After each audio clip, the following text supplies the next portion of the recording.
Bola joku mota hau ez da maiz ikusten Euskal Herrian. Pasaboloan iharduteko indar handia behar da iruditan ikus dezakezuen bezala.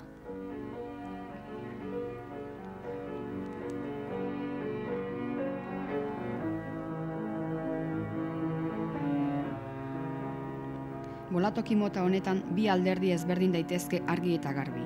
Alde batetik jaurtikialdia egiteko alderdia bere tramankulu guztiekin eta bestetik zelaia bere neurriekin.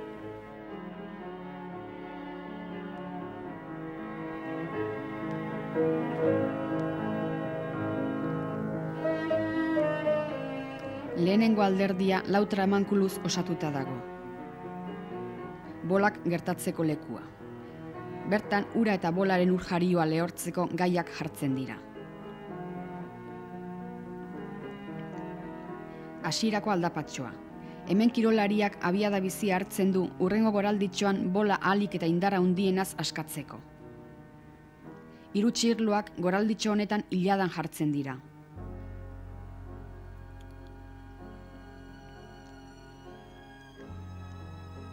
Laugarren tramankulua gomazko gurpil eta olez osatutako ematresneria da. Honen xedea bola balaztatzea da.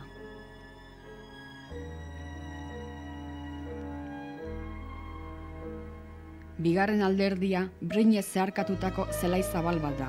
Brinak arku erara jarrita daude eta bakoitzak beren neurria du.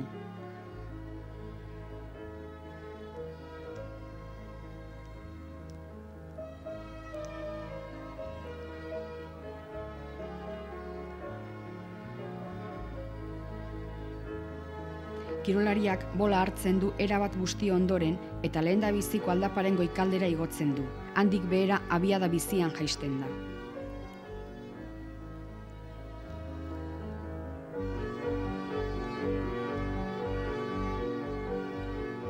Aldaparen barrenean gorputza balaztatuz, bola goralditxoan zehar jaurtikitzen du. Txirloak ahalik eta indar handienaz joaz.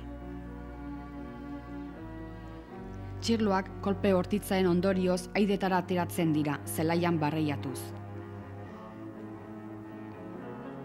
Azkenik, zelaian zeharka dauden brinen arabera txirlo bakoitzak egin duen tartea neurtzen da, eta guztiak zenbatuz lortzen da kirolariaren tantu kopurua. Txirloetako baten bat zelaiaren neurrien barruan erortzen ezpada ez da zenbatzen.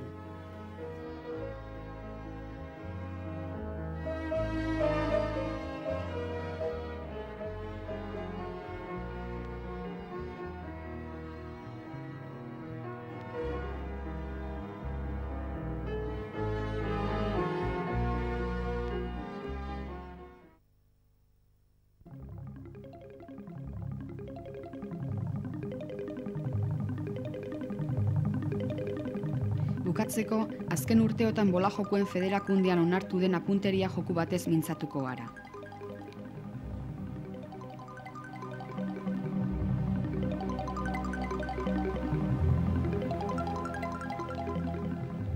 Bola jokuarekin zerikusia handia ez duen arren, apunteria jokua den heinean eta federakundearen barruan dagoenez, kapitulu honetan sartzea erabaki dugu.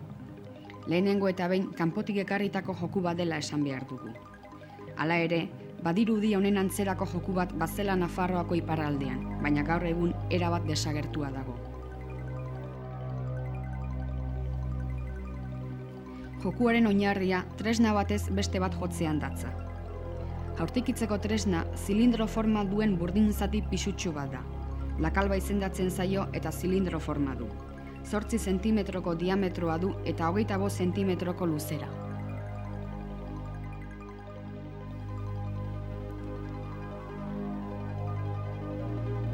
Beste aldean, egur zati oker bat lurrez eraikitako pilo baten gainean jartzen da.